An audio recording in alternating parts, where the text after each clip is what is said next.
Hey guys, what's up? My name's the Cool Mike and welcome back with another episode of Stanley Parable 2.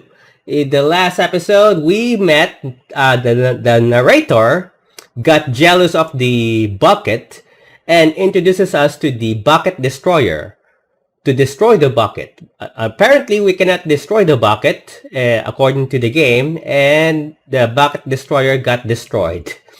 The irony. But yeah, now we're gonna try to see if we could continue the game. All of his co-workers were gone. What could it mean? Stanley decided to go to the meeting room. Perhaps he had simply missed a memo. No matter how hard Stanley looked, he couldn't find a trace of his co-workers.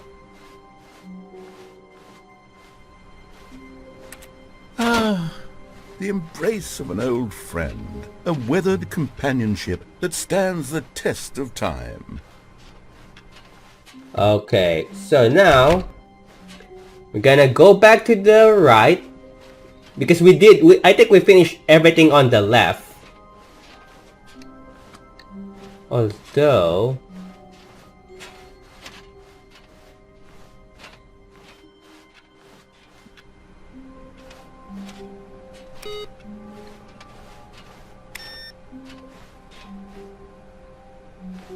okay, so this time we're gonna finish everything on the right.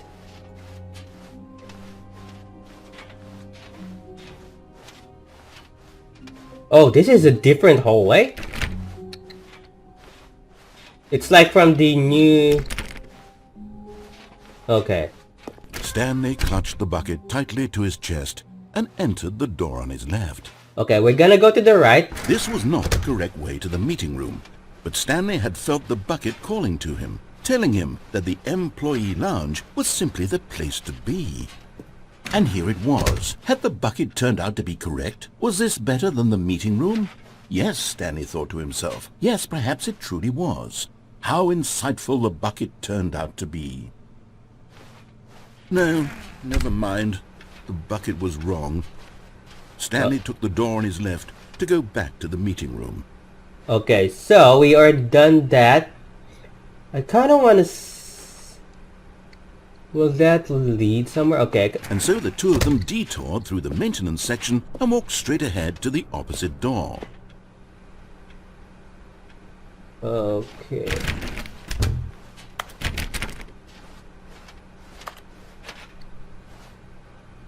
Okay.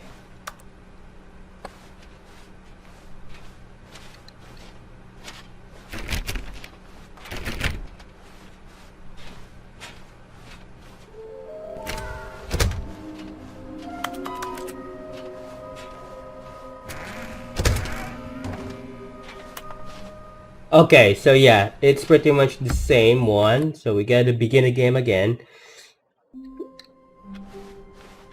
All of his co-workers were gone. What could it mean? Stanley decided to go to the meeting room. Perhaps he had simply missed a memo. The bucket made Stanley want to be a better man and a better co-worker. In time, perhaps, he would become both of those things. Okay, so this time we do not go to the left, we go to the right. I mean, we go straight.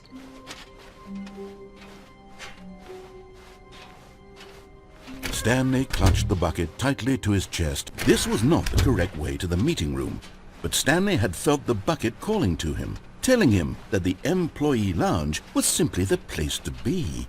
And here it was. Had the bucket turned out to be correct? No, never mind. The bucket was wrong. Okay. Stanley took the door on his left to go back to the meeting room. Okay, we cleared that. We're gonna go straight. No, said the bucket. don't go to the meeting room. Go somewhere else. The cargo lift, yes. Go there. Go to the cargo lift. Okay. So... Oh, there's another one there. I see it. Okay.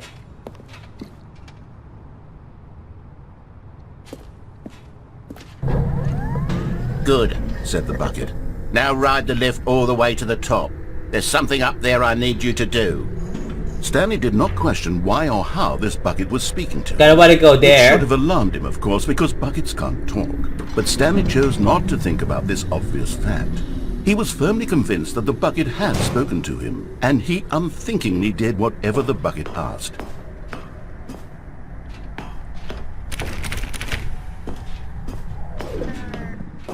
Okay.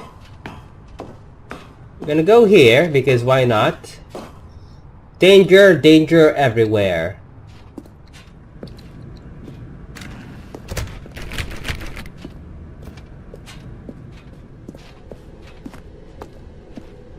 No, stop. Look there on the wall. You see, there's a sign right there. It says, "No buckets past this point." Stanley, how could you think it was okay to bring the bucket here? Unless, what if the problem is that you actually don't know what is a bucket and what isn't a bucket? I suppose that would explain a lot about your behavior up to this point. Which, if that's true, well, my goodness, I think we have to do something about it. This misunderstanding could have dire consequences on the entire rest of the game if not addressed quickly and properly. So much of the impact of the story is dependent on your understanding of what is and isn't a bucket. Please, step in here for a moment. Okay.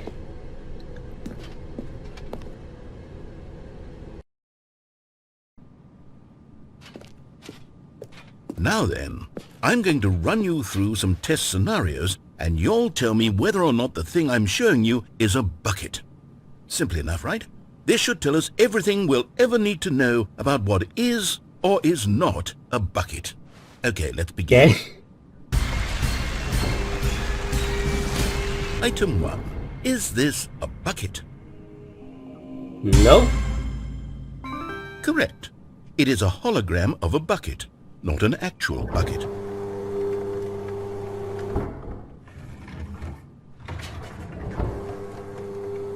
Item 2. Is this a bucket? Correct. It is a 3D printed recreation of a bucket, not an actual bucket.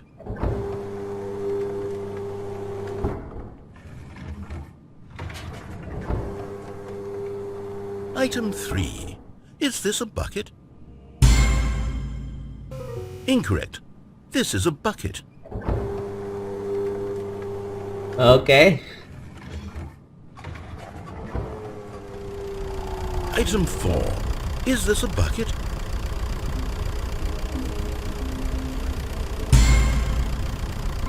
Correct. This is a tractor and not a bucket. To be honest, I just sort of put this one in here as a gimme, but I was starting to get concerned that even this might be too much for you.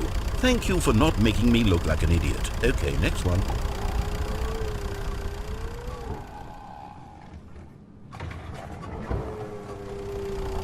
Is this a bucket? Sure. Correct. This is a bucket.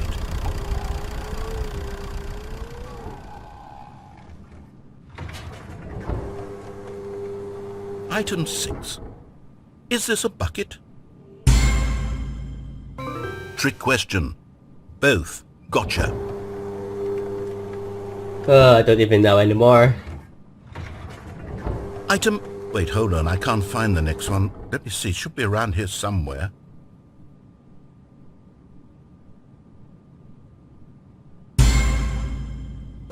Okay, you and I both know there isn't anything here. And I don't appreciate the implication that nothing is a bucket when we both clearly know that a bucket is something, and therefore nothing could possibly be something.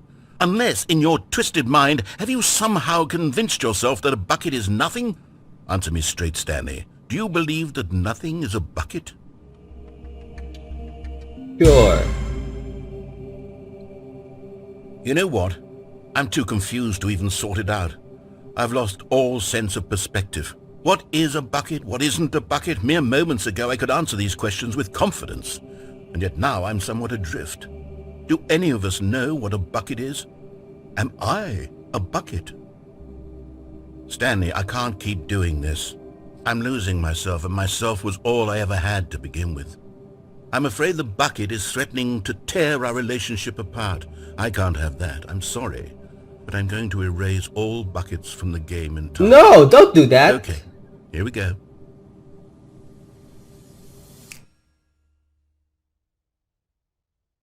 What happened? Is everything gone? Why did everything disappear? Wait, was everything a bucket? Every single thing in the game was a bucket. Oh my God, I had no idea. How could... except me. I'm not a bucket after all. And you, Stanley, you're still here. You're not a bucket either. Oh, this is wonderful news. We're not buckets. Yes, I actually feel much more at ease right now. It's delightful to get some clarity on that issue. But it doesn't change the fact that we haven't got a game. So, tell you what, I'll reset everything and we'll put back all of the buckets, okay? And we'll know that it's all a bucket. But if you run into anyone else, maybe don't mention that. Who knows what that information might do to a person? All right, here we go.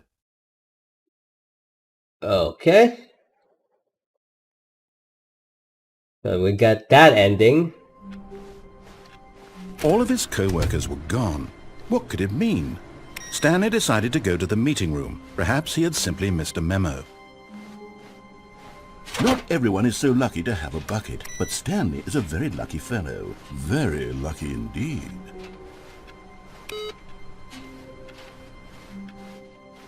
Yay. Stanley clutched the bucket tightly to his... This was not the correct way to the meeting room. But Stanley had felt the bucket calling to him, telling him that the employee lounge was simply the place to be. And here it was. Had the bucket turned out to be correct? Was this better? No, never mind. The bucket was wrong. Stanley took the door on his left to go back to the meeting room. Nope. No, said the bucket. don't go to the meeting room. Go somewhere else. The cargo lift, yes. Go there. Go to the cargo lift. Good, said the bucket. Now ride the lift all the way to the top. There's something up there I need you to do. Stanley did not question why or how this bucket was speaking to him. It should have alarmed him, of course, because buckets can't talk. But Stanley chose not to think about this obvious fact. He was firmly convinced that the bucket had spoken to him, and he unthinkingly did whatever the bucket asked.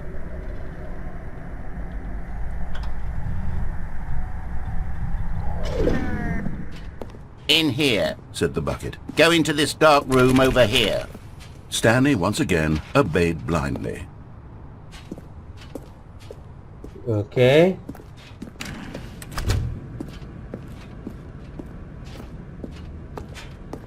To the dark room we go. Now pick up the phone, said the bucket. Pick up the phone and it will take us back home, where we can go about life together.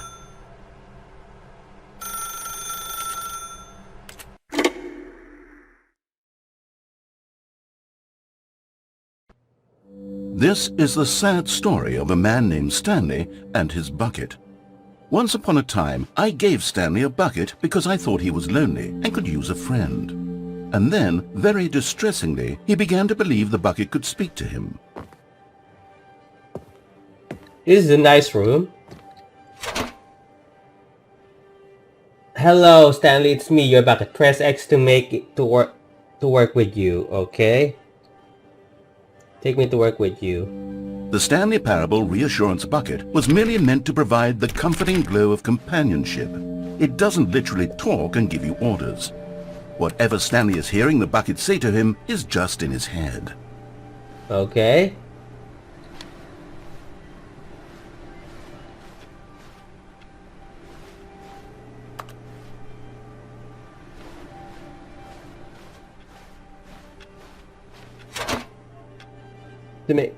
To take me back home with you? Okay. Lately, I've been concerned about him. Wouldn't you be concerned as well? To see him delusional like this, obsessing over an inanimate metal object? I want to say something to him, but I don't know how I can convince him. I don't know if he'll listen to me. Go back to work?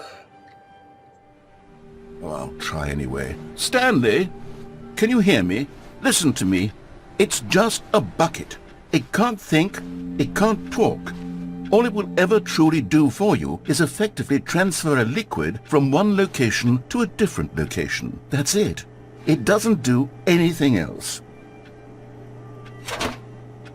Don't listen to the loud man. Press M for me to go back home. You see, he's not listening. He's still taking orders from the bucket. You know, once upon a time it was me he took orders from. Me he trusted and listened to. Now all he cares about is his awful bucket. This stupid hunk of metal. Press X to ignore anyone in your life except for me. Okay? It's sad. I suppose he doesn't need me anymore. From now on, he's just going to cling to this bucket, this cold, empty bucket, this sort of shiny bucket. Well, I'll give it this. The bucket does have a nice shine to it. You believe I'm real, don't you, Stanley? Press K to go back home.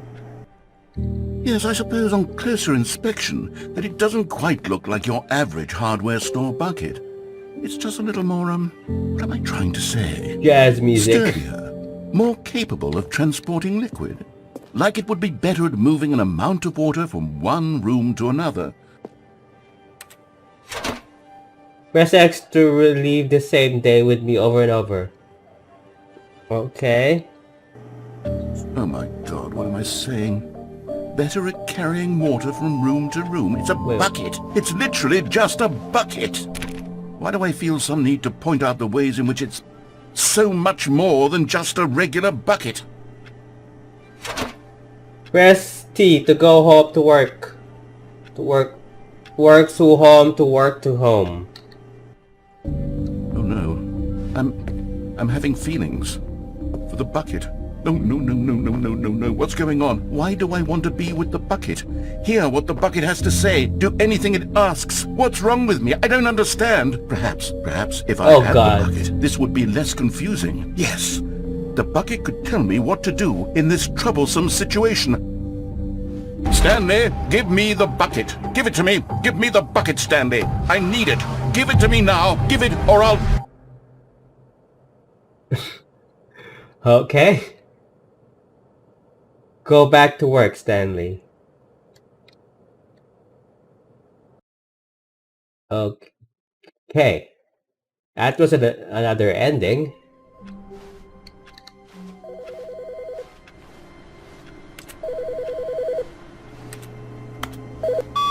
Hi, Stanley. Just wanted to leave you a message to let you know there's a few things I need you to pick up on your way home from work today.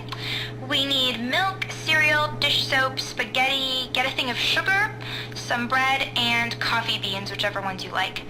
I'll give you a call if there's anything I forgot. Thanks, sweetie. See you tonight.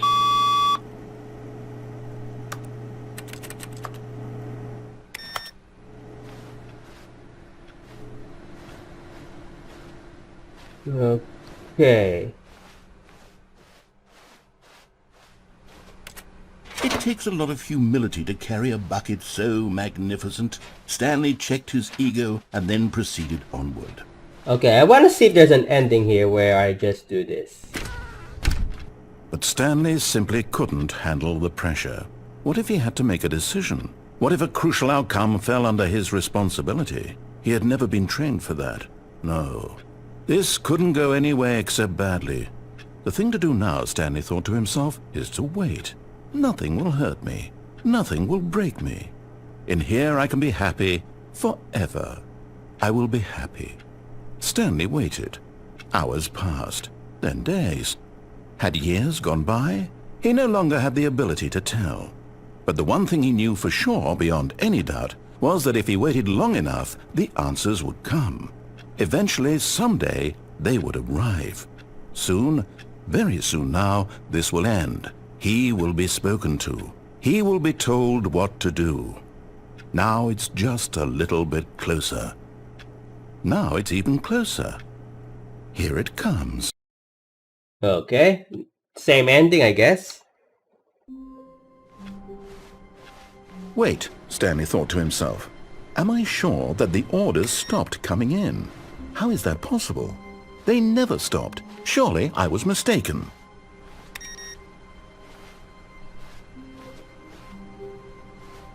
Stanley cradled the bucket in a gentle embrace, protective yet delicate, assertive yet compassionate. Okay. Stanley clutched the bucket tightly to his... This was not the correct way to the meeting room, but Stanley had felt the bucket calling to him, telling him that the employee lounge was simply the place to be. And here it was. Had the bucket turned out to be correct? No, never mind. The bucket was wrong. Stanley took the door on his left to go back to the meeting room. Okay, so... No, said the bucket. don't go to the meeting room. Go somewhere else. The cargo lift, yes. Go. Good, said the bucket. now ride the lift all the way to the top. There's something up there I need you to do. We're gonna pull the plug Stanley this did time. not question why or how this bucket was speaking to him. I kinda wanna go It should there. have alarmed him, of course, because buckets can't talk. But Stanley chose not to think about this obvious fact. He was firmly convinced that the bucket had spoken to him, and he unthinkingly did whatever the bucket asked.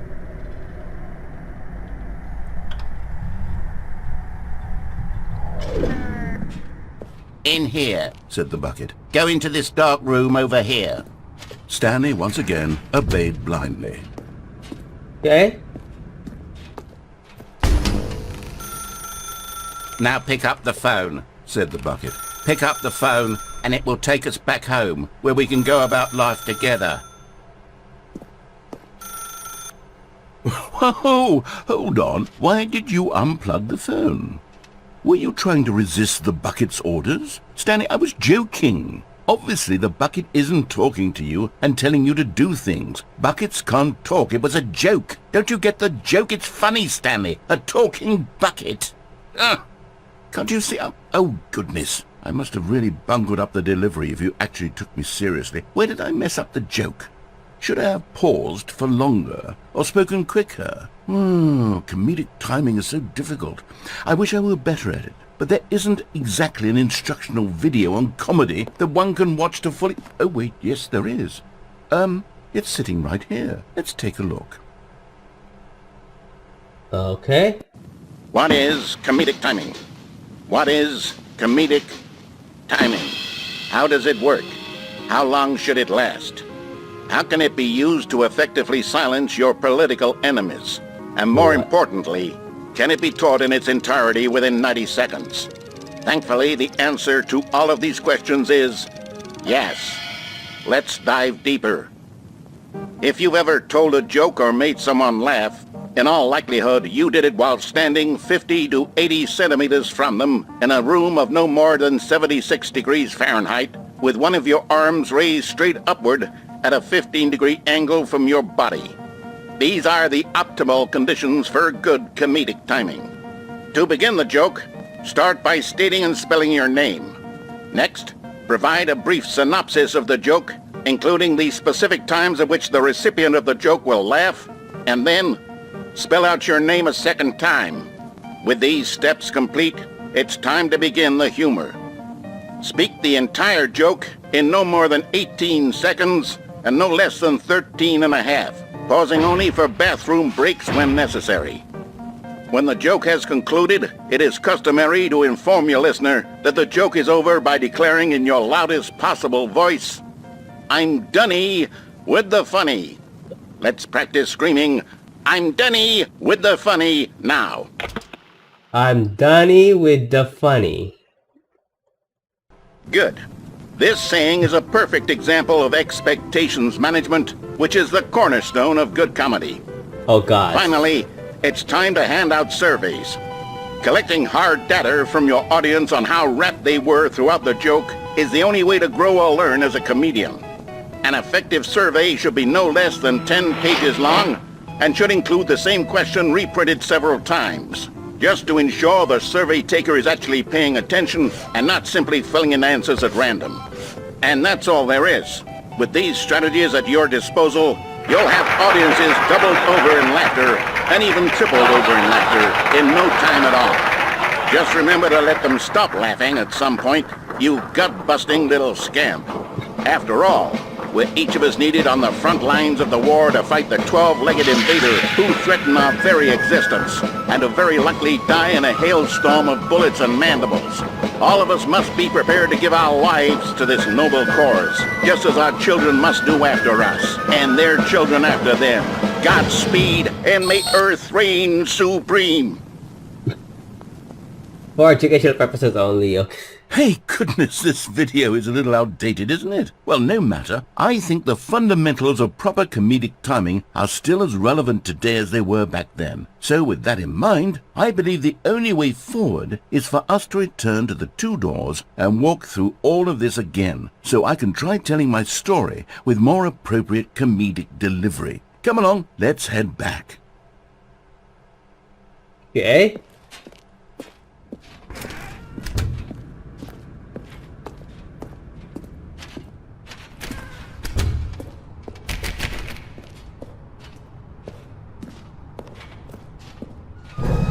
I can feel it.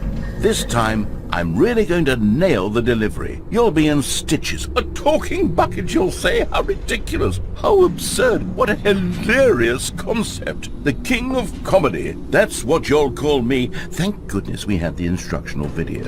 Otherwise, who knows where we'd be right now. Well, I wouldn't be the king of comedy, that's for sure. The bucket spoke to Stanley. The bucket spoke. The bucket spoke. Oh, I'll figure it out on the fly. No need to overthink things. Okay.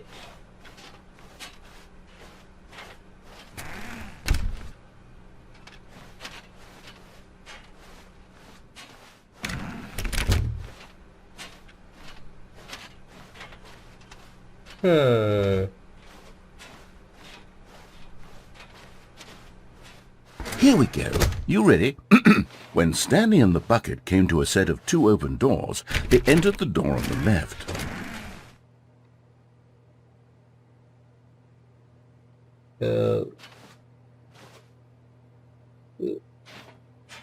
But what if I go to the...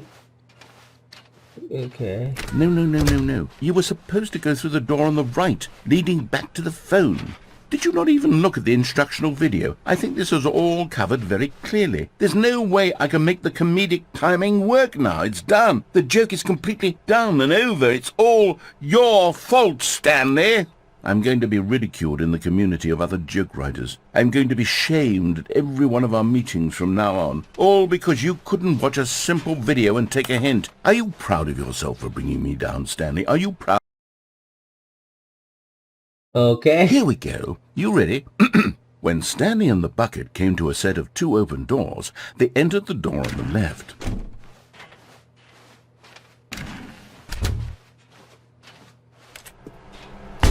What? We're back at the phone already? No. What's going on? There was supposed to be several rooms leading up to this. There was supposed to be a build-up to this point, a dramatic display of remarkable comedic wit which culminates in this scene with the phone. But now the timing's completely off. The joke will never land, well, not the way it was meant to. And it's all my fault. I must have forgotten that the phone room comes immediately after the two doors room. What an egregious mistake. I've made a fool of myself. I don't deserve the title of King of Comedy. I'm nothing. I'm not even the lowliest joke-telling whelp. I think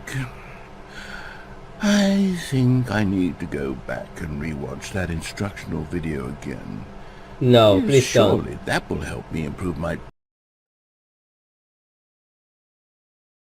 Stanley, you love the bucket so much it's like you... it's as though all of your other most prized possessions pale in comparison. Yes.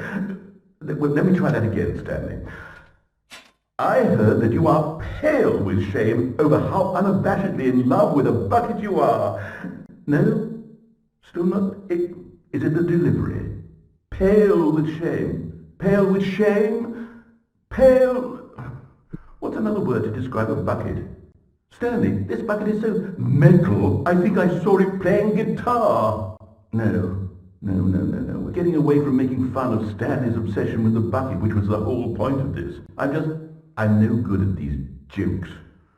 I need more instructional videos. That's exactly what it is. That's what will make me the king of comedy again. More instructional videos. Let's see. Okay. Well, that's that. So let's see. Speaking of, let's see. 30 minutes.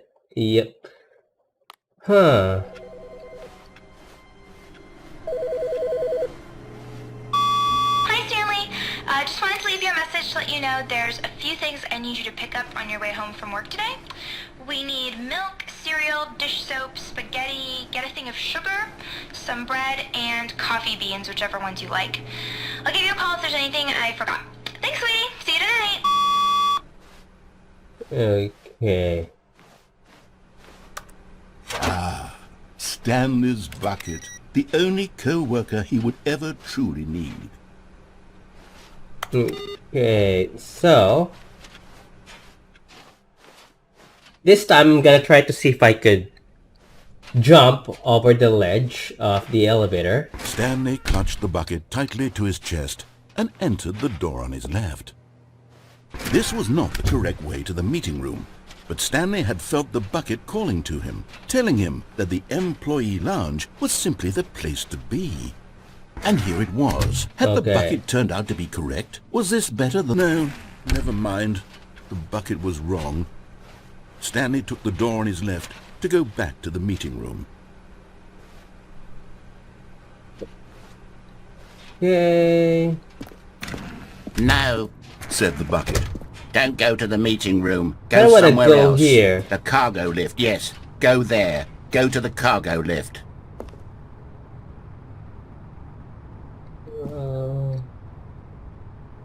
Oh god. Oh. Oh god. I think I glitched out. Okay, let's try to kill ourselves. See what happens. But Stanley feared that any path he walked might lead to the separation of himself and the bucket, his dearest friend. So he threw himself to his death, that they might die in one another's arms. How deeply touching. Okay. So that's that. Stanley had never seen the office this brightly lit. Was it a sign of something? He hoped it was. He hoped very much that it was.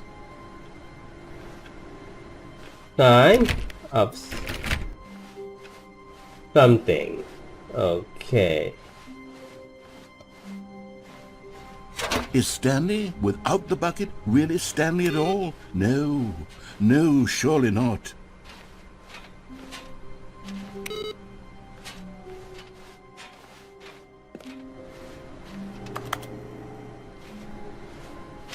Okay, so I wonder. This is the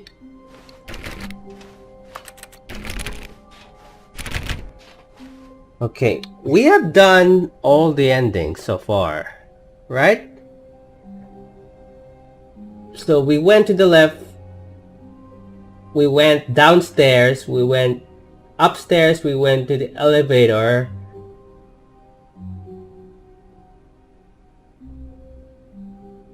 We went to the mind control device. Oh, we didn't. Stanley clutched the bucket tightly to his chest and entered the door on his left. Okay, we didn't.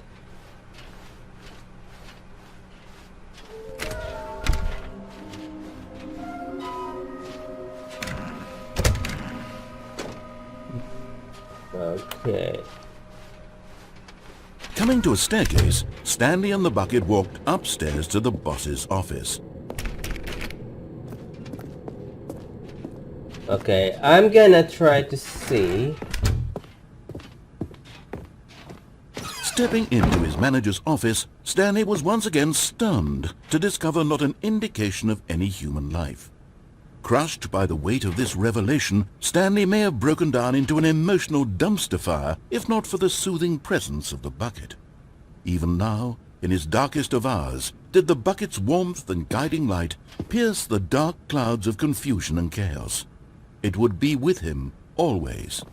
The bucket would, and he knew it. The two of them were inseparable.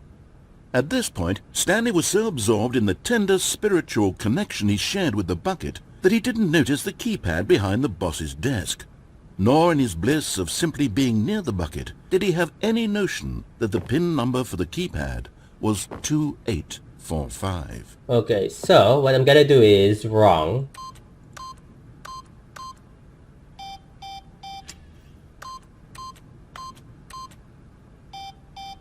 Stanley just sat around twiddling his thumbs. Trying to input anything on the device was useless, since he could never possibly know that the combination was 2845. Nope. I'm just gonna keep doing this. See what happens. 2845.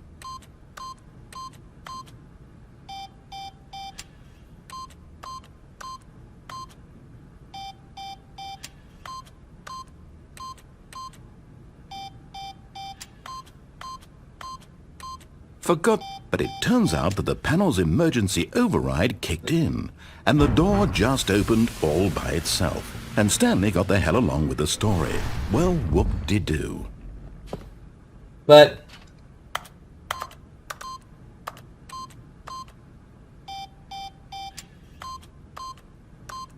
is the narrator gonna say something?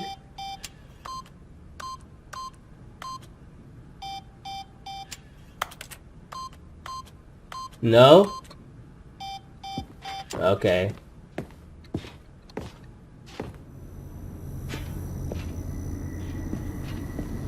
Oh, this is... Oh yeah, this is it.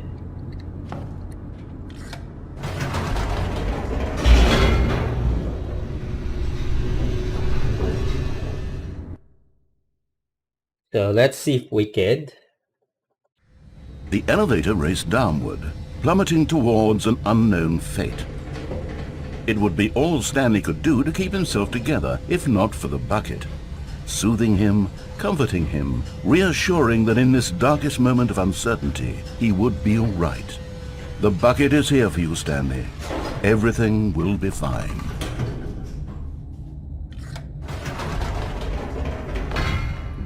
Wait, Stanley said to the bucket. Can we go back up? When I was pressing those keypad buttons, there was something very intriguing about the number 3. I want to go back so I can try pressing the number 3 again. The bucket said nothing.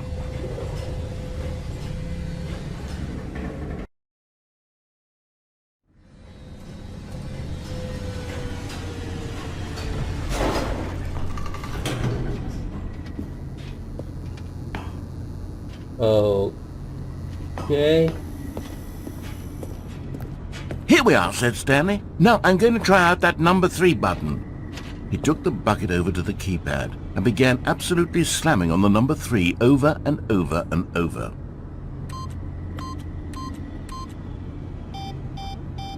Wow, he said. The number 3 is such a special button. I'm having the time of my life. Stanley looked expectantly at the bucket, but the bucket remained silent. This was a shock to Stanley, who had always felt such a connection with the bucket. How was this not as exciting to the bucket as it was to him? Once Stanley had had enough of the number 3, he got back in the elevator.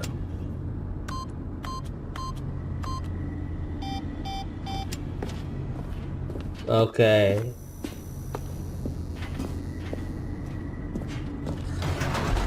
Perhaps the bucket had missed something. Perhaps it had not seen how much joy Stanley got from slamming the number 3 repeatedly.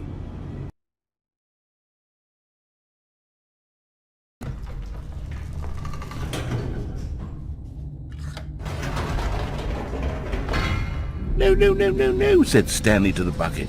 You can't go on yet. Not till you understand how much the number 3 means to me. You and I have been through so much together, and I just want you to see what I see. Feel the happiness I feel. He smiled at the bucket, and the bucket said nothing.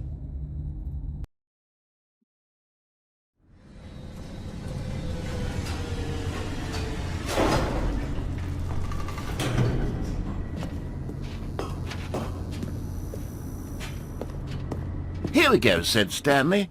This time I'll really show you. He ran to the number 3 and began to wail on it like a musician on a beloved instrument, weaving a concerto of truth and passion. He wielded the number 3 like a fine artist would wield a paintbrush. He told stories through the number 3, stories of his dreams and hopes and fears, and the whole time he looked to his bucket for a reaction of some kind. Anything to let him know that the bucket appreciated what he was doing. The bucket conveyed absolutely nothing at all, only silence. Crushed by a wave of dejection, Stanley returned to the elevator. Okay.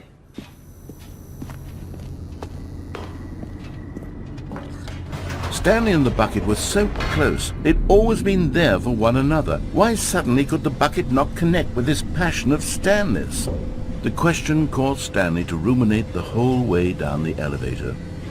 He knew that there must be a way to get through to the bucket, to communicate fully with his dear friend. Surely there was a solution, mustn't there be? Okay, we're gonna do this again.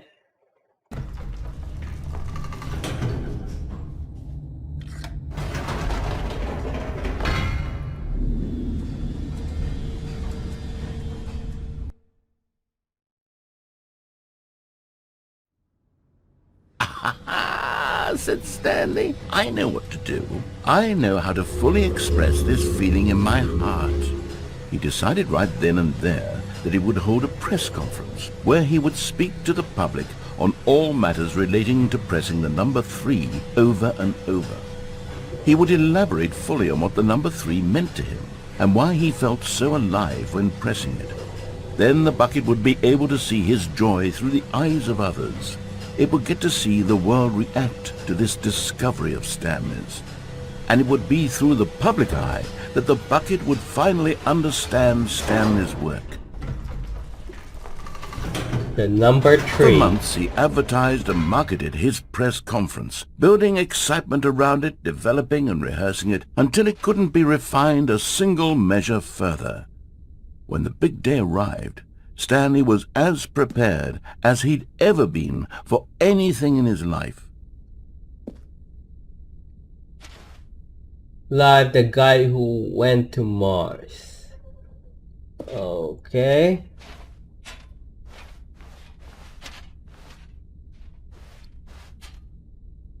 An evening with world peace, baby. Okay. Oh. The Stanley Parable Stanley Tonight live on stage. Stanley Tonight live on stage. Is that a bucket? A ball? Okay. Q&A, the world's first sentient machine. Okay.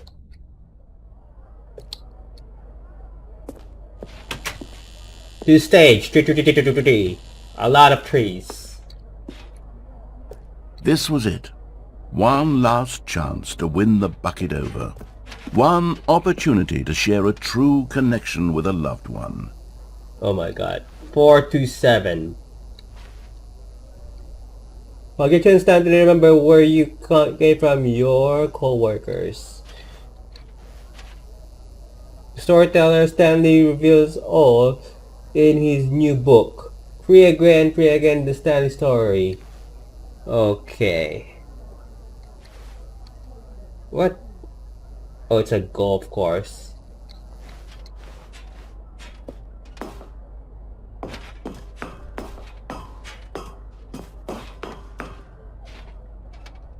There was no one here.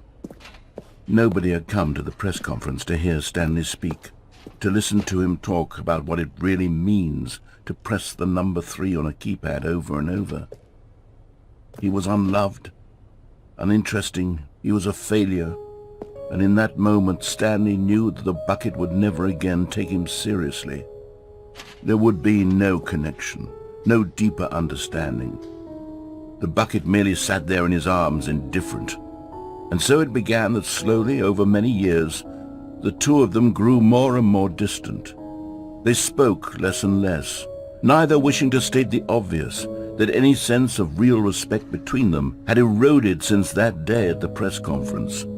there would be no more games, no more long conversations about passion and pursuit, only a silence that consumed the space between friends.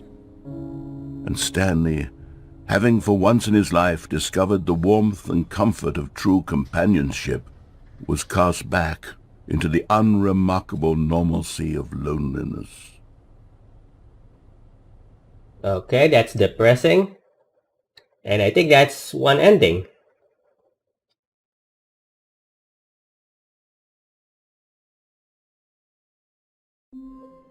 Oh. Alright, so I'm gonna end it there. Hope you guys enjoy what you call this episode of Stanley Parable 2. If you guys enjoyed, be sure to leave a like. Don't forget to subscribe now if you haven't. And as always, I will see you guys next time with another brand new video. This is the Cool Mike signing off. Goodbye.